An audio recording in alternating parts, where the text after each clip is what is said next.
Hey everybody, Aaron Bishop here with Derish Chai on behalf of the Patterns of Life Bible. Today we're going to go through a chiasm that's found in Scripture, obviously. And the chiasm that we're going to look at today is one that provides kind of a model for conflict resolution.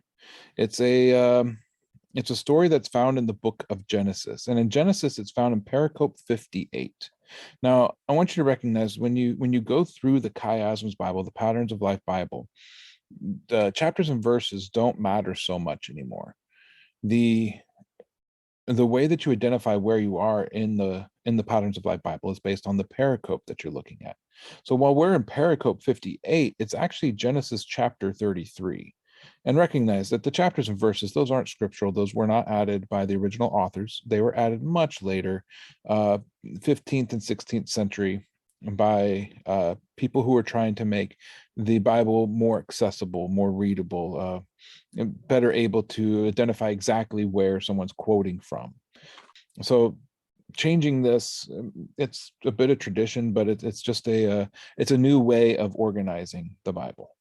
So when we turn to Genesis 58, the chiasm that we're going to be looking at is a chiasm where Jacob and Esau meet. Now, and Jacob and Esau, they're twin brothers, Jacob being the younger brother, Esau being the older, but they're actually twins. The history behind everything that went on between them is rather significant because Jacob was strong. He's a warrior, he's a hunter, he's a fighter, he's a man who knows how to get things done. Jacob, on the other hand, is described as a man of the tents. He's a shepherd. He stays home. He's a homebody. He's intelligent. He's smart. He's deceptive, and that plays into the story because Jacob stole not just Esau's birthright of the inheritance, but he also stole the blessing from Esau. And in the ancient Near East, there were two things that the firstborn son, or that the sons, could inherit, and that was the double portion inheritance, the birthright, and a blessing from their father. And the father can choose how to give the blessings to his sons. We see Jacob much later give a blessing to all of his sons on his deathbed. And so Isaac, their father, didn't have to give all of the blessing to one of his sons, but he did. He wanted to give Esau all of the blessing and didn't really hold anything back to give to Jacob because Isaac loved Esau more than he loved Jacob. Now, so there's a lot of favoritism going on here. We get a picture of a very dysfunctional family. Well, after Jacob steals Esau's birthright, steals his blessing, Esau is about ready to kill Jacob. And so their mother, Rebecca, takes Jacob and says, "Go to your uncle in Haran." Later, this place became associated with Assyria. "Go to this other place. My family is from there, and go and seek a person from my family for you to marry, or from my tribe, from my clan." It's not, it doesn't have to be specifically her niece. So Jacob goes, he falls in love with Rachel. He gets duped, deceived by Laban, his father-in-law, and is given Rachel's sister, Leah, instead, the younger born. And he ends up spending 14 years working just to receive his two wives. 7 years for Leah when he thought he was getting Rachel, and then 7 more for Rachel. And then he stays another 6 years in order to gain some flocks, to earn some actual wealth for himself. And he ends up becoming rather prosperous. He becomes fairly rich. And so 20 years pass with Jacob going through this whole process of working for his brides and then for his future, for his wealth. And then he finally, because Laban is rather upset at him because the way he feels that he has been deceived by Jacob, Jacob decides to run away once again, run away from home. Don't deal with your problems, just run away from them, right? That's how so many of us deal with our problems. But he decides to run back home because Esau can't still be angry at him, can he? And that's where this story picks up. Jacob is on his way to meet Esau, and he is afraid because he knows that Esau has 400 men with him, and he is there alone with his wives and his children. And he doesn't have any protection. He's actually on the run from one man into the arms of another man that, upon approach, looks like this other man wants to kill him. And so he's sent all of these animals ahead of him, all of these gifts to Esau, saying, I'm returning to you what I stole. Here's a portion of, I'm trying to make things better. I'm trying to ensure basically that you're not going to kill me, because Jacob was afraid of that. And so as it comes in, we see in verse 1 here the danger that Jacob feels he's in, because he divides his family into two groups, thinking, well, if one gets attacked, then the other can escape, and vice versa. And then he himself goes and travels separate from those two groups.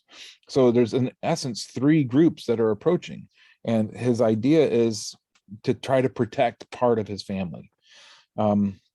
Unfortunately, the favoritism from his father is also present, and so Leah goes directly behind him, or Leah goes first, and then Rachel. So if Leah gets attacked and killed, then his favorite wife, his favorite children, they'll still escape, maybe. And then he comes last. But as he comes up to Esau, something unexpected happens. In B, we see Esau run to meet him, and he embraces him, and they kiss, and Jacob weeps. We see that what he expected from Esau isn't what happened. And it might be because of all of the gifts. Esau might be attempting to save face. We don't know what happened to Esau in the interim, other than he married 3 different women, and he had a couple kids. Apparently he's got some fame, because 400 men are coming with him to meet his brother, that no good Jacob that stole his birthright and his blessing, that he's probably told 1,000 stories about to all of the people around him, about that no good Jacob. Oh. So they meet, and in B prime we see that Jacob, that they didn't separate. So what's between these two is the contents of their meeting.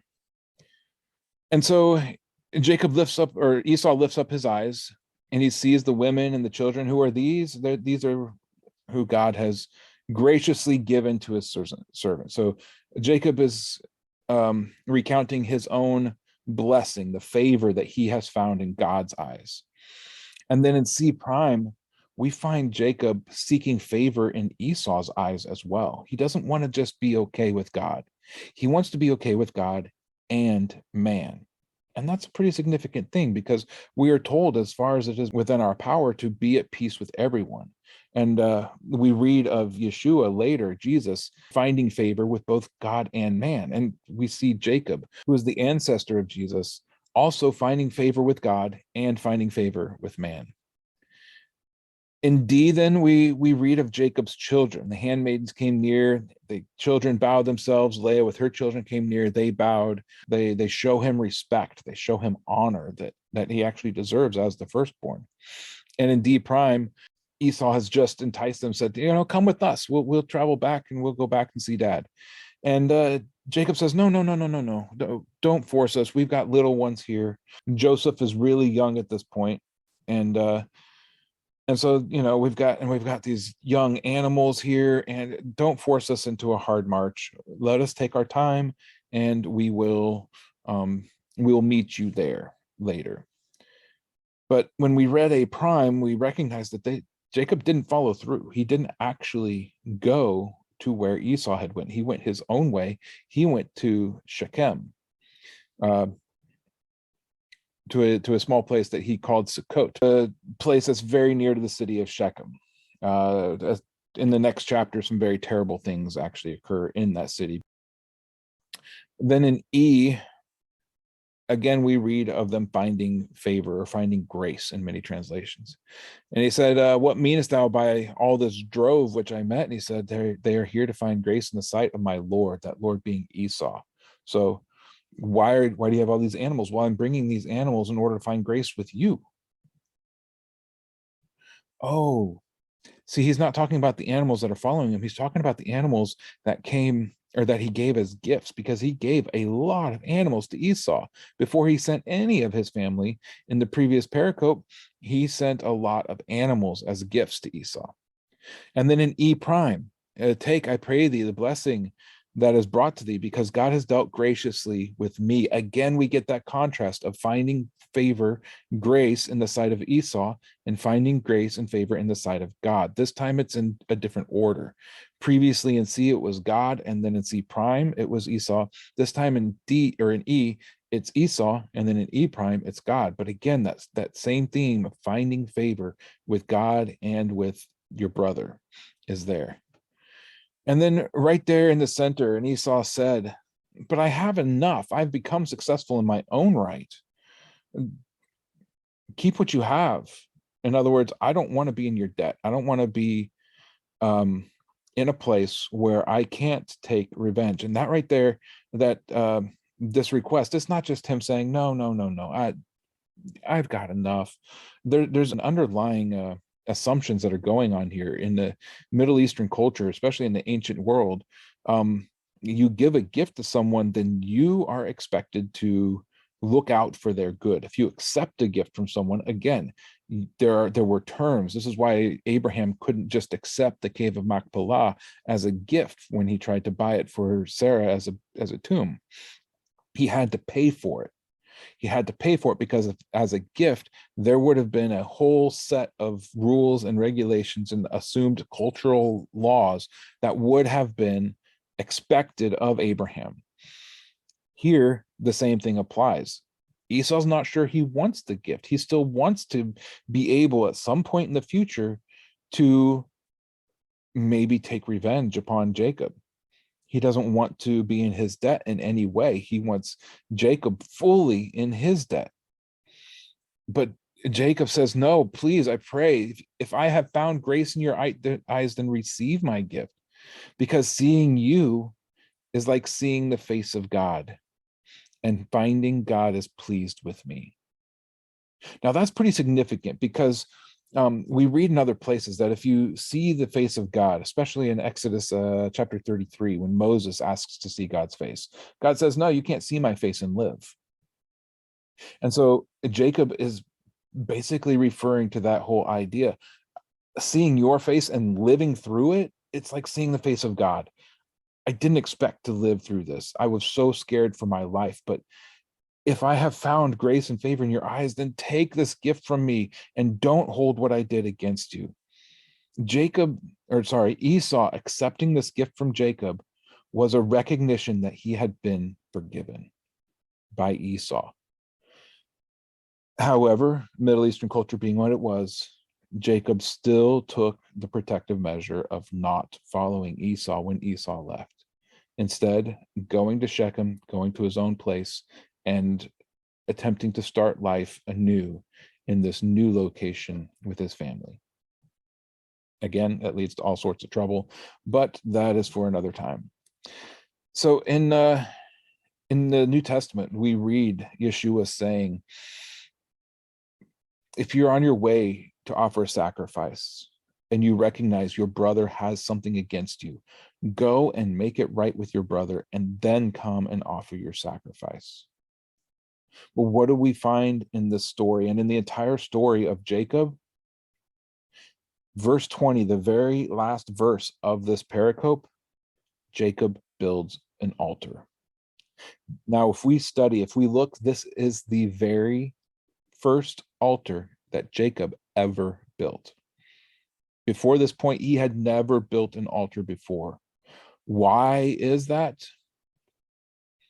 Because his brother had something against him. He hadn't made it right with his brother.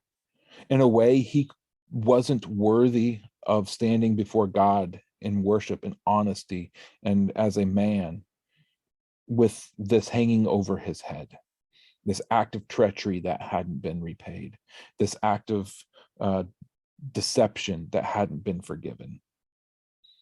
And so we see here this model for making things right with a brother. If you have offended a brother, go to them.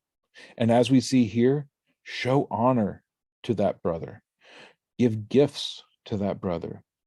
Speak kindly to that brother. Don't go at them with excuses or with blame or with anything else, telling them why they deserved for you to hurt them. You need to go to your brother in humility and simply say, forgive me, I have sinned against you. So anyway, I pray that this blesses you. And if this project blesses you or these teachings bless you, I pray that you will go to patreon.com/patterns-of-life-bible and become a patron. Support this project. This project isn't free. And frankly, right now, we don't have a whole lot of support, but we'd like to see that grow and continue. So if this is blessing you in any way, we ask that you in return bless us. Thank you.